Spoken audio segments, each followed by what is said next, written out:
Hello student, good morning. कैसे हो आप सब? आज हम पढ़ेंगे banking of fraud. What is made by the banking? Bank का अर्थ होता है एक तरह से किनारा। बैंकिंग ऑफ फ्रॉड आपने अक्सर सड़क पे जब भी ट्रैवल करते हुए देखा होगा कि सड़क पे एक मोड़ आया था, जैसे वो गदर फिल्म का गाना नहीं है क्या, कि मैं निकला गाड़ी लेके एक मोड़ आया। तो मोड़ आया, जैसे हम टर्न करते हैं तो आपने महसूस किया होगा कि सड़क का एक किनारा जो बाहर वाला है वो उठा हुआ है, थोड़ा सा राइज अप है स्लाइटली, और अंदर की तरफ जो है, सेंटर की तरफ जो आता है वो नीचे की तरफ है। तो क्या होता है banking of road? When we go on a circular car road we will notice that the road is not a level, the road is raised at outer edge, और the process of raising the outer edge of road is called banking of road. इसको हम banking of road कहते हैं। अब हमारे mind में question आता है, वाई बैंकिंग ऑफ रोड? कि बैंकिंग ऑफ रोड क्यों है, क्यों ज़रूरी है, क्यों करते हैं ऐसा? तो किस लिए? To increase the maximum velocity of safe turn. पिछला क्वेश्चन जो हमने पढ़ा था लेवल रोड का, कि जब हम किसी लेवल रोड के ऊपर टर्न करते हैं तो मैक्सिमम स्पीड हमारी क्या होती है? √μ/r/g। मैक्सिमम स्पीड जो है वो क्या होती है? अभी हमने पिछले ही क्वेश्चन में पढ़ा था μ/g। Mu is the coefficient of friction, r is the radius and g is the acceleration due to gravity. यानी कि इन फैक्टर्स पे डिपेंड करती है। अब कुछ ऐसा किया जाए कि सेफली टर्न भी हो और वेलोसिटी भी ज़्यादा हो, तो इसके लिए क्या करते हैं हम? सड़क का जो किनारा है मोड़ पे, टर्न पे, सर्कुलर ट्रैक के ऊपर, तो वो राइज अप कर दिया जाता है। आउटर एज थोड़ा सा स्लाइटली राइज अप कर दिया जाता है। तो राइज अप करने से क्या होगा कि उसकी स्पीड को हम इंक्रीज कर सकते हैं। किसकी स्पीड को? हमारी गाड़ी की स्पीड को। जैसे देखिए, हम देखते हैं कि आपका ये है सर्कुलर ट्रैक, ठीक है। तो सर्कुलर ट्रैक के ऊपर आपका ये तो आ जाता है लेवल, और ये हो गया राइज अप। इसको स्लाइटली राइज अप कर दिया जाता है एट एन एंगल थीटा। इधर सेंटर है, r रेडियस है, ठीक है। तो यहाँ पे आपके पास अगर कोई भी व्हीकल टर्न कर रहा है तो इस पर कौन कौन से फोर्स अप्लाई होते हैं? तो वो फोर्स हम देखिए कौन कौन से फोर्स अप्लाई होंगे। तो सबसे पहला फोर्स जो है वो हम लेंगे आपका वेट। वेट ऑलवेज भी परपेंडिकुलर टू द अर्थ के परपेंडिकुलर होगा, ठीक है। और नॉर्मल रिएक्शन आर जो होगा वो इस बॉडी के परपेंडिकुलर। बॉडी इस तरह से टर्न कर रही है तो इसका जो परपेंडिकुलर है वो आर। इस आर को हमने दो कंपोनेंट्स में रिजोल्व कर दिया। कौन कौन सा हो गया? एक तो हो गया आपका आर कोस थीटा, और एक हो गया आर साइन थीटा, जो किधर होगा? सर्कुलर ट्रैक की तरफ। अच्छा, अब जब बॉडी क्या करती है? टर्न करती है, तो हमने सेंट्रीफ्यूगल फोर्स के बारे में पढ़ा होगा। सेंट्रीफ्यूगल फोर्स क्या कहता है कि बॉडी अपने आप को किधर मूव करने की कोशिश करेगी? इस सर्कुलर ट्रैक से बाहर की तरफ, सेंट्रीफ्यूगल फोर्स। तो जो इसको बाहर की तरफ जाने से रोकेगा वो कौन सा होगा? Frictional force F। ये इसके साथ में मान लिया थीटा एंगल क्रिएट कर रहा है, तो इसको दो कंपोनेंट में रिजोल्व कर दिया, F कोस थीटा और R साइन थीटा। दो एक डायरेक्शन में लग रहे हैं सेंटर की तरफ, और एक हो गया इधर F साइन थीटा। तो यहाँ पे हम जो डिफरेंट फोर्सेस हैं जो एक दूसरे को बैलेंस कर रहे हैं वो देखते हैं। Force towards the centre of circular turn.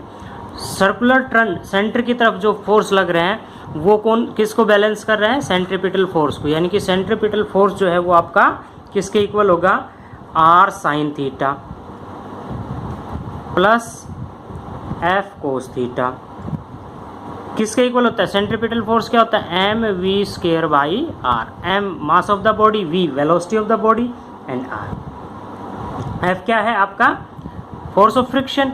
तो म्यू इज इक्वल टू क्या होता है आपका? F/r। इसको हम क्या लिख सकते हैं? F is equal to μr, r sine theta plus μr cos theta is equal to mv²/r। mv²/r हमने इसको ये लिख दिया।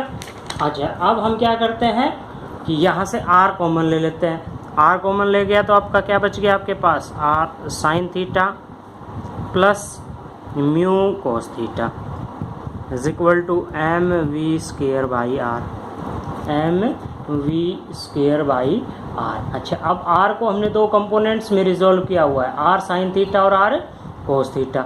अच्छा, r कोस थीटा को कौन बैलेंस कर रहा है, देखिए r कोस थीटा ये है परपेंडिकुलरली, ये किसके अपोजिट है, एम जी प्लस में एफ साइन थीटा। तो r cos theta is equal to किसके इक्वल होगा आपका, एम जी प्लस एफ आपका नीचे की तरफ है sine theta, f sine theta.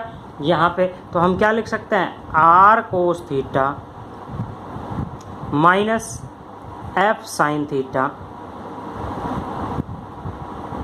Is equal to m g, is equal to m g. आपके पास दो इक्वेशंस आ गई, एक इक्वेशन 2 नाम रख दिया इसका, और जो ये आई है इसका नाम रख दिया हमने इक्वेशन 1। यहाँ भी हम ऐसे ही f की वैल्यू पुट कर देते हैं, f is equal to mu r. तो r कोस थीटा, यहाँ से हमने क्या कॉमन ले लिया, r, तो ये आ गया यहाँ पे mu sine theta is equal to m g. ये आपके पास इक्वेशन 2। अब क्या करेंगे, इक्वेशन 1 को 2 से हम डिवाइड कर देते हैं। इक्वेशन जो आपके पास आई है उसको हम डिवाइड कर देते हैं, इक्वेशन 1 को 2 से। r sine theta plus mu cos theta is equal to क्या था आपका, m v square by r, m v square by are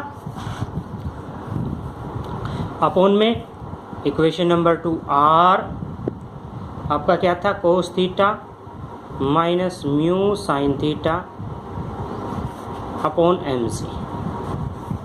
इससे ये कैंसिल, m से आपका m कैंसिल। यहाँ से हम इजीली v स्क्वेयर की वैल्यू फाइंड आउट कर सकते हैं। तो क्या आ गया आपके पास, v square is equal to, ये r और g इधर मल्टीप्लाई हो गया, r g sine theta plus mu cos theta, दोनों से मल्टीप्लाई है, अपॉन में cos theta minus mu sine theta. ये आ गई आपकी v की वैल्यू। यहाँ से स्क्वायर है, स्क्वायर रूट कर सकते हैं। क्या आ गया आपके पास, v की वैल्यू सेफली टर्न करने के लिए।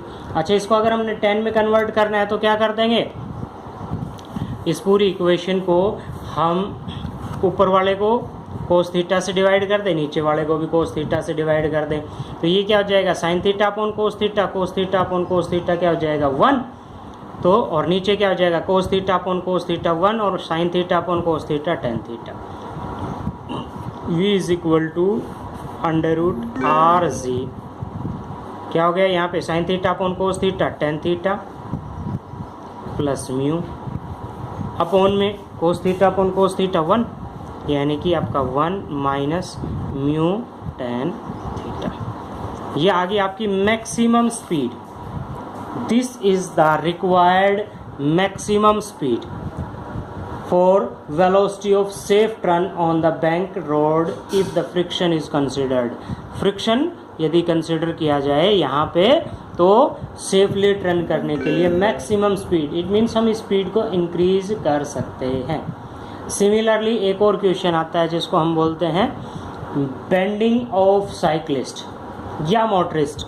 साइक्लिस्ट कह सकते हो, मोटरिस्ट कह सकते हो, बाइसिकल वाला जब भी टर्न करता है, तो आपने साइकिल चलाई होगी तो देखते होंगे कि जब टर्न करता है bending of cyclist, bending of cycle, ये आप खुद कर सकते हो। साइकिलिस्ट या मोटरिस्ट कोई भी है, बेंड करता है कब, जब वो टर्न लेता है, ठीक है।